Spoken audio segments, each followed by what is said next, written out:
Bonjour, bonjour et bienvenue sur le plateau de Bâti Journal TV. Nous sommes à Paris, Paris Grand Palais, Forum Bois Construction 2025.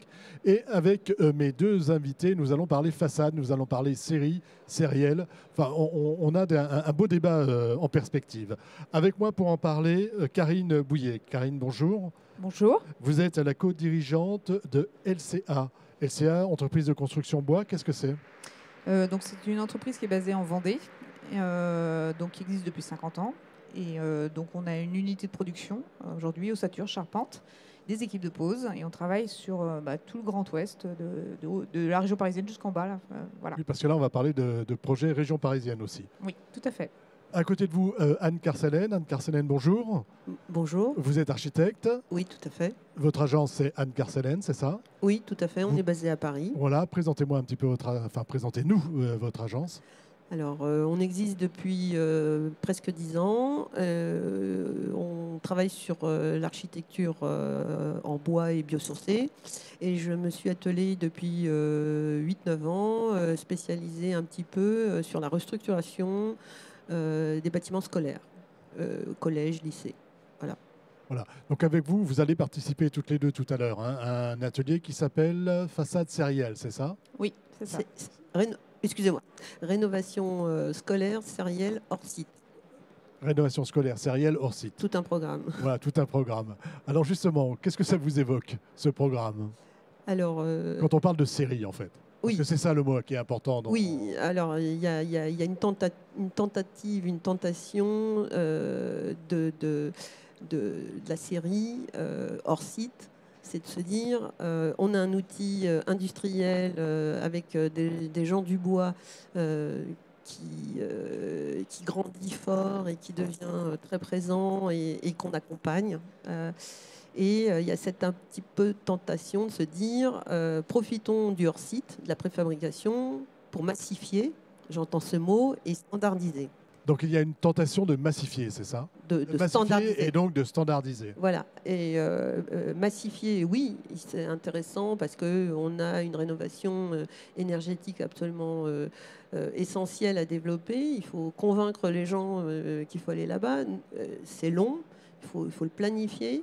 Il faut avoir la ressource des industries qui nous accompagnent. Et puis, il y a cette tentation de se dire, on va standardiser. On n'est pas dans une construction automobile. Donc, il ne faut pas que les industriels se trompent. Et on n'est pas non plus dans la reconstruction après-guerre, où les gens du BTP béton avaient massifié la standardisation. Non, là, il va falloir aller au cas par cas. Et par contre, il faut s'aider, à mon sens, des industriels qui ont cette capacité, avec deux choses, la commande numérique et le scan 3D, à s'adapter sur l'existant. Parce que l'existant, il n'est pas simple. Et il y a le paramétrable. Voilà. Et moi, j'ai la chance de travailler avec CIFAS, une entreprise avec du groupe Millet qui fabrique des fenêtres. Et moi, j'ai visité leur usine fantastique avec 6 bois, qui consiste à dire que c'est un industriel. Mais la commande, c'est 1,5 fenêtres par commande. Donc, ce n'est pas standard. Et ils sont industriels.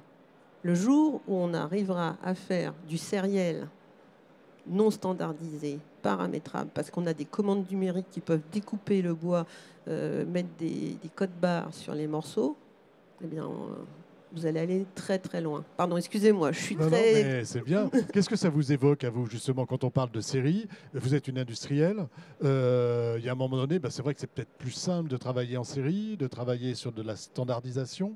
Qu'est-ce que ça vous évoque, ce que vous venez d'entendre? Et comment vous travaillez, comment vous abordez la question? Donc moi je suis d'accord, la standardisation c'est un peu compliqué parce que nos bâtiments sont tous différents. Je présenterai là, cet après-midi plusieurs bâtiments et on part toujours d'un existant. On va en parler tout à l'heure. On part toujours d'un existant qui n'est jamais le même. Donc du coup forcément on ne peut pas faire de la standardisation. Par contre on peut travailler avec toujours les mêmes principes dès qu'on a connu le bâtiment, qu'on sait ce sur quoi on va partir. Et du coup, après, ce qui va faire la différence en termes de façade, ça va être la finition extérieure. Parce que sur un bâtiment, on peut mettre aussi bien du panneau type HPL qu'un bardage bois, qu'un bardage métallique. Voilà, c'est très différent. Et ça donne, en fait, ça permet de nuancer les façades. Mais nous, par contre, au niveau du travail qui est fait en amont, ce qui est sériel, c'est le travail de bureau d'études. Parce qu'en général, quand on part sur un principe de bardage ou 2-3 principes de bardage sur des façades, ça se répète. Voilà. Sur la conception du mur, c'est pareil, c'est la même chose. Donc au bureau d'études, même s'ils ont une adaptation à faire à chaque fois sur la partie façade, suivant le 3D, le scan 3D qui a été fait, il n'empêche que les principes restent les mêmes pour le même bâtiment. Voilà, le principe constructif, lui, Voilà, reste le même, il n'a pas bougé. Parce que le client au départ a choisi une performance énergétique qu'il voulait atteindre. Donc en général, c'est souvent le même isolant tout du long, si on travaille sur la partie extérieure, sauf comme vous disiez, quand le rez-de-chaussée, par exemple, est isolé par l'intérieur. Voilà, ça dépend.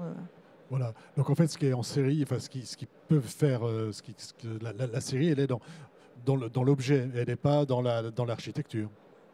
Si je fais un raccourci. Oui, c'est ça. C'est qu'en fait, nous, quand on va lancer un projet d'un bâtiment, les encadrements sont toujours les mêmes. Enfin, le dessin de l'encadrement, c'est toujours le même. Le fini extérieur. Donc déjà, on gagne du temps en fait à le faire. Et l'idée, nous, c'est de le faire surtout, de l'emmener dans l'atelier, enfin de le faire en industrie et non plus de le faire sur chantier.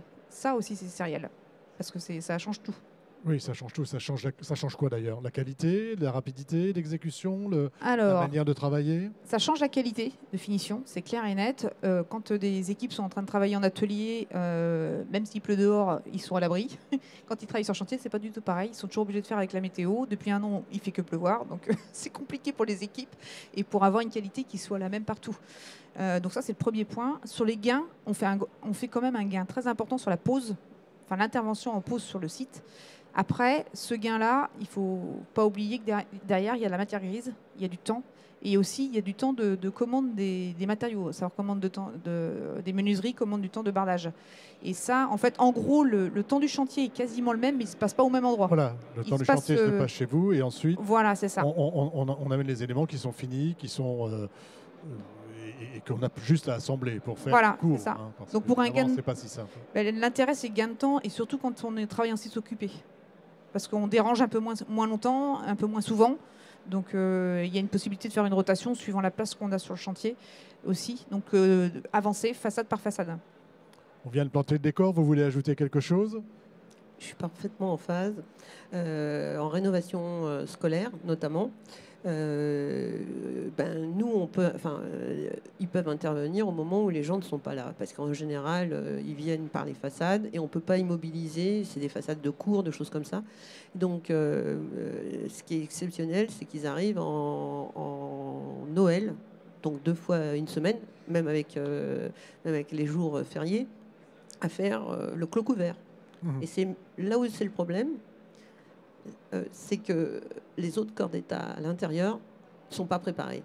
Ça, c'est prochaine étape. Comment emmener l'ensemble du métier pour qu'un clos couvert en accéléré, on ne se retrouve pas avec, en plein hiver, de la condensation parce qu'on n'a pas anticipé. Parce qu'on n'a pas anticipé, parce qu'il n'y a pas eu... Il y a un temps d'accélération phénoménal avec le préfabriqué FOB. Je ne sais pas comment on peut l'appeler d'ailleurs. Nous, on dit mur en obli, parce qu'on trouve ça joli. Oui, moi j'appelle ça modulaire 2D. Mais bon, il faut trouver un terme. Il faut trouver un terme. Oui. Alors maintenant, on va aller dans la vraie vie. On va voir, c'est aussi la vraie vie ce qu'on vient de se dire, mais là on était dans la théorie, on va dire, et dans l'explication. On commence par qui? LCA? Oui, pourquoi pas. Allez, on y va et on va voir un peu comment vous, justement, entreprise de construction, vous avez évolué et comment vous avez, comment aujourd'hui, d'où vous êtes parti et où vous allez. Vous nous avez amené plusieurs exemples. Déjà, d'où êtes-vous parti? On est parti déjà à l'époque, on faisait pas mal d'ITE, système bois. Et on a eu une première commande d'un collège sur Cordemais. Et là, on nous demande de travailler en façade, sachant que là, spécifiquement pour ce collège, ils avaient la possibilité de mettre tous les jeunes dans des modulaires à côté. Donc on avait l'espace de la cour et toute l'école pour pouvoir faire ce premier travail. Et c'était à l'époque, donc c'était le Conseil général de Loire-Atlantique, et c'était leur première opération en fait dans ce style-là. Ils voulaient tester en fait la méthode en panneaux rapportés. Donc du coup, nous on a mis au point une méthode pour faire nos panneaux et les emmener sur site. À l'époque, on posait pas forcément les menuiseries dedans. On n'avait pas forcément les alus de fait. Voilà, c'était du panneau en fait isolé par vapeur posée, par pli posé Voilà, avec et qui tasseau. partait sur le chantier. Voilà, c'est ça. Donc ça, c'était il y a 12 ans. Il y a 12 ans, d'accord. Voilà. Et après, donc, on a fait d'autres bâtiments pour eux, donc 3 autres opérations. Et au fur et à mesure, on a appris. Et déjà, on s'est dit que toute la partie alu, ça nous intéressait de le faire en atelier parce que c'est très long en fait, tout ce qui est encadrement, c'est de la finition. C'est de la finition. C'est de la finition, c'est long. Et après, comment faire pour intégrer de la menuiserie dedans avec le poids que ça apporte, et puis pour le transport aussi. Le poids, le transport, la fragilité, les tensions qu'il peut y avoir pendant le transport. Voilà, et puis et aussi pour pouvoir travailler en sécurité, on a beaucoup appris aussi sur la partie sécurité de ces façades, parce que c'est des façades vraiment lourdes. Et sur chantier, en fait, il faut pouvoir les manipuler. Donc ça, c'est des choses aussi sur lesquelles on a progressé. Et pour tout ça, pour arriver en 2020, ouais, on a revu complètement notre ligne ossature pour pouvoir justement intégrer ces panneaux avec des fosses à bardage. D'accord. Et du coup, pour aller plus loin, pour aller jusqu'au bardage en finition extérieure. Alors, on va voir un bâtiment que vous venez de terminer, c'est ça? Oui. Qui est à Paris 8. Oui. Université Paris 8, c'est ce bâtiment-là, oui. c'est ça? Expliquez-nous un peu de quoi il s'agissait et le travail que vous avez réalisé. Alors, déjà, les architectes, c'est qui ici? C'est Florence Sched. Voilà, ok. Voilà. Donc, du coup, c'était un bâtiment. On est intervenu en site occupé. Il n'y a jamais eu d'interruption parce qu'on a dû démarrer, je crois, début août. Voilà. Donc, on a eu que le début août, fin août pour se préparer. Et l'université, elle ouvrait la première semaine de septembre.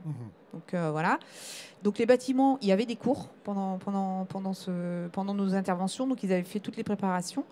Et en fait, nos façades sont arrivées sur le site pour commencer la mise en œuvre. Ce qui a été compliqué chez ce client, c'est la gestion en fait justement de la. Ils savaient qu'on travaillait en site occupé, c'était leur choix. C'était leur choix de pouvoir continuer l'activité. Mais c'était plutôt de gérer en fait ça avec leur personnel. Ouais. Donc, les professeurs. Voilà. Pas toujours simple. C'était sur une rentrée scolaire aussi.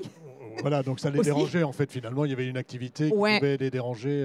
Voilà, c'est ça, parce qu'ils n'avaient pas compris qu'il y aurait quand même du bruit, parce qu'on a fait d'autres rénovations où les phases, les classes étaient vidées en fait et se déplaçaient pendant qu'on intervenait. Mais là, c'était pas le cas, ils étaient vraiment en place. Donc voilà. Donc on est sur une façade, vous voyez, bois. Alors il y a 2 types. Il y a beaucoup d'ouvertures. Il y a beaucoup d'ouvertures. Donc ces ouvertures, par exemple, elles ont été mises en place en usine. Elles ont été mises en place toute la partie encadrement en usine. Enfin, tout la ce qui partie était encadrement, toute la partie dormant, ouais. Et l'ouvrant a été posé sur le chantier parce que souvent l'ouvrant c'est lourd. Donc du coup et fragile. Donc du coup on a posé les ouvrants sur le chantier. Voilà. Donc là on voit la phase chantier. Oui. Voilà, c'est ça. Donc ici, donc vous avez un bardage là qui est grisé là tout du long. Et puis en fait, par devant après revenaient des parties en fait pour avoir une espèce de brise-soleil. C'est ce que vous avez ici là. Ça c'est les brises-soleil. Donc il y a des pattes. Je ne sais pas si vous les... Enfin, on les voit pas. On les voit pas, mais en fait, disons il y a un soin du détail que peut-être vous n'aviez pas auparavant il y a 10-15 ans. Oui. Il y a qu'aujourd'hui, vous allez beaucoup plus loin dans la proposition. Oui. Et la finition extérieure est beaucoup plus travaillée. Et comment vous travaillez avec l'architecte justement sur ce projet-là, par exemple? Comment se font les échanges et comment vous intégrez les demandes de l'architecte et inversement? Déjà, donc là, on était en marché public, appel d'offres. Donc c'était Alteresco qui gérait, qui coordonnait les chantiers, qui discutait avec les architectes. Donc du coup, dès qu'ils ont eu le dossier, nous en amont, on a été appelés tout de suite pour pouvoir aider en fait sur les détails et valider les détails qu'ils proposaient, enfin qu'ils demandaient. Donc c'est comme ça. Enfin, on est appelés très vite. D'accord. Donc on est dans une forme de série quand même. Oui. Mais en même temps, il y a tout un travail de sur-mesure.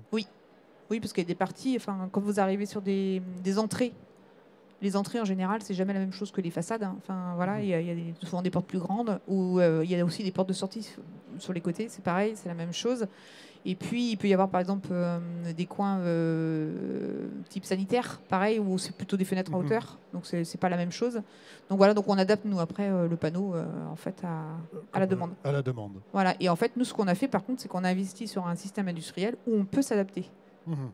On peut s'adapter à la demande. Oui, parce que si vous êtes bloqué par votre système industriel, ça ne fonctionne pas. Voilà. Vous ne mettez pas de photos de votre usine?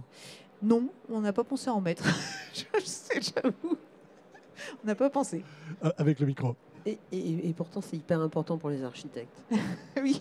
Parce qu'en fait... C'est important d'aller visiter l'outil industriel. Ah, moi, je vais toujours dans les usines et la preuve... Enfin, la chose, c'est que quand on travaille avec un industriel en préfabriqué, nous allons faire le prototype en usine. Nous travaillons les détails en usine avec le savoir-faire spécifique des gens. Et moi, j'adore aller à l'usine parce que on arrive parfois à aller pousser un petit peu plus loin en leur proposant des choses. C'est-à-dire quand on a bien compris votre process, quand on a bien compris vos contraintes de dimension, d'outils, eh bien, nous, on a cette capacité architecte à être synthétique, à avoir un regard transversal, et parfois, on arrive un petit peu à pousser un peu plus loin. Notamment, là, vous avez des façades droites qui suivent le FOB, mais nous, on aime bien... Vous aimez bien travailler vos façades en volume, c'est ça? Exactement. On va voir ce que vous avez fait. On part où, là, maintenant, avec le lycée Molière? C'est le lycée Molière, hein, non, c'est un collège. C'est un collège. C'est un collège Alors, on va à voir l'Aigle. quelques images aussi. Un collège à l'Aigle. Voilà, c'est un collège à l'Aigle. Une rénovation. Dans l'Orne. C'est une rénovation. Alors, on a la particularité, nous, de travailler intellectuellement en considérant l'objet existant comme quelque chose de patrimonial. Et donc, on va composer avec le passé pour aller vers l'avenir. Et on n'aime pas venir maquiller, envelopper un projet. On aime composer avec lui et on aime ne pas gommer. Ne pas gommer ce qui existe, ne pas gommer l'existant. C'est-à-dire que vous vous inspirez de l'existant pour retravailler la façade, c'est ça? Exactement. Ce qu'on peut voir ici, c'est-à-dire que là, nous avons conservé les panneaux préfabriqués en béton avec une certaine modénature. À l'époque, on aimait bien ça. Et on n'allait pas faire une façade droite. Donc, on a fait une façade qui rappelle cette modénature, c'est ça? Dialogue. Dialogue. Voilà. Un peu à la manière des villes. On contextualise le bâtiment. Le bâtiment devient comme une histoire ouverte.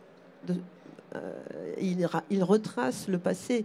Et les enfants et les parents qui ont été dans ce collège doivent pouvoir se reconnaître. Et en même temps, on doit pouvoir le transformer pour redonner un désir d'habiter. Si vous voyez aujourd'hui tel que c'est, la plupart des collèges de France ou des lycées, on n'a pas forcément envie d'y rentrer. Oui, c'est pas toujours accueillant parce que c'est toujours ancien accueillant. et donc, il y a beaucoup de rénovations quand même aujourd'hui. Oui, mais du coup, on part avec une espèce d'empaquetage complet. Et nous, ce qu'on vous ne voulez pas empacter avec une nouvelle peau, vous voulez vous inspirer, composer une nouvelle cohérence. Voilà. Et alors, comment on fait justement avec des façades? Parce que je reviens à notre sujet, la série. De la série. Comment on fait pour traiter ces façades en série? Alors, comme vous disiez, alors voilà, là, en plus, ce qui est intéressant, c'est qu'on avait déjà une série, puisqu'on était dans la reconstruction à l'époque, où on avait déjà des séries de façades béton préfabriquées. Donc nous, on est venu sur la trame. Ce qui était intéressant, c'était qu'il y avait une trame. Mais on peut voir qu'une fois qu'on a fait donc le FOB, eh bien, les tasseaux qui vont supporter les voliges pour accueillir le bardage. Ici, c'était du zinc initialement, c'est devenu de l'alu à joint debout. Eh bien, pour supporter le bardage, les tasseaux, eux, peuvent venir s'accrocher de manière un peu différente. C'est juste une histoire de patte et on gère juste un vide un peu plus grand. En tout état de cause, le vide ne coûte pas. C'est la pâte éventuellement qui coûte un petit peu plus cher, mais à presque ISO-coût, on peut s'offrir. On peut aller plus loin. Toutes les libertés conceptuelles. On peut aller plus loin. En tout cas, on peut donner du volume et vous aimez donner du volume à vos façades. Voilà. D'accord. Et je vous rejoins complètement. On a un fini entreprise, usine absolument incroyable, ce qui fait que ça facilite la mise en œuvre, mais aussi les OPR. Vous êtes moins ennuyés. Alors, je ne sais pas s'il y a d'autres images qu'on a sélectionnées. On va les faire défiler. Et puis, Ah oui, je bon. vais vous demander, on va être obligé d'un peu de clore notre... On a pris beaucoup de temps déjà et j'avais Oui. déjà un peu de retard. Donc, Ouais. allez-y, expliquez-nous. Et puis, Bah, au fur et à mesure que les photos défilent. Alors, là, ce qui est intéressant quand on fait une restructuration, nous, on aime bien donc parler du passé et de l'avenir. Et ce qu'on aime bien, c'est exprimer l'avenir en structure bois. Donc, il n'y a pas que la façade qui est en bois, mais il y a aussi la structure Le bois bois. se retrouve aussi à l'intérieur. Et donc, nous, on milite pour les planchers à moins de 8 mètres. Je fais un petit peu de... Pour les planches à moins de 8 mètres, on milite pour que le bois soit apparent. Parce que, ayant fait plusieurs bâtiments en bois, je me suis rendu compte que ce n'est pas un vain mot, la biophilie. Le bois apporte énormément aux enfants. Et le bois est extrêmement respecté par les enfants. Voilà. Et donc, C'est important d'avoir le bois apparent. une ambiance. Un vrai débat. Oui, un vrai débat. Allons-y sur les photos suivantes. Il n'y en a plus. Il y en a. On va s'arrêter là. Un petit mot de conclusion. En mot de conclusion, je voudrais juste rappeler par contre, quand on fait la rénovation, il y a quand même quelque chose de très important, c'est l'étude de structure. Parce que nous, il faut qu'on Oui, s'accroche il sur faut une façade. évidemment s'intéresser à la structure. Il faut voir dans quel état elle est. Donc la maîtrise et- d'ouvrage et maîtrise d'œuvre doit absolument le prévoir, surtout en privé, quand on veut éviter de faire des coups. Mais ça c'est important pour pas avoir de surprise. Sur quoi je m'accroche Voilà, et c'est comment ça. je peux m'accrocher. Et C'est est-ce ça. que ce sur quoi je m'accroche est suffisamment solide? Puis après, nous, on gère évidemment le scan 3D, enfin tout ce qui va après derrière. Voilà, mais, c'est important. mais ça, c'est très important. Et intégrer l'histoire du temps, en fait, de ce phasage. C'est-à-dire qu'on gagne du temps sur le chantier, mais ce temps qui gagne sur le chantier, on va le passer avant, en amont, en anticipation. Et ça, c'est pas toujours acquis, en fait, chez les clients. Ça dépend. Alors, Votre mot de la fin. Alors, on a oublié un petit détail. Ce qui est intéressant, c'est qu'ils agissent sur la façade extérieure. Donc, ça fait une surépaisseur. La fenêtre est compris dans le MOB, enfin dans le FOB. Mais aussi, il y a l'intérieur, il y a l'habillage de l'intérieur. Et donc là, ce qui est intéressant, c'est de montrer aussi qu'il y a un travail qui peut être sériel sur l'habillage intérieur qu'on réalise souvent menuisé et qui est aussi l'opportunité de faire des encadrements profonds. Voilà. Merci mesdames d'être venues sur le plateau donc, de Bâti Journal TV nous parler de façade, enfin, et un peu plus que de façade d'ailleurs. Merci. Un sujet très intéressant, merci beaucoup. Une émission à retrouver sur notre site internet Bâti Journal TV et bien sûr sur les sites de nos partenaires que sont le Forum Bois Construction et le magazine Wood Surfer. Merci à vous. Merci. Merci beaucoup.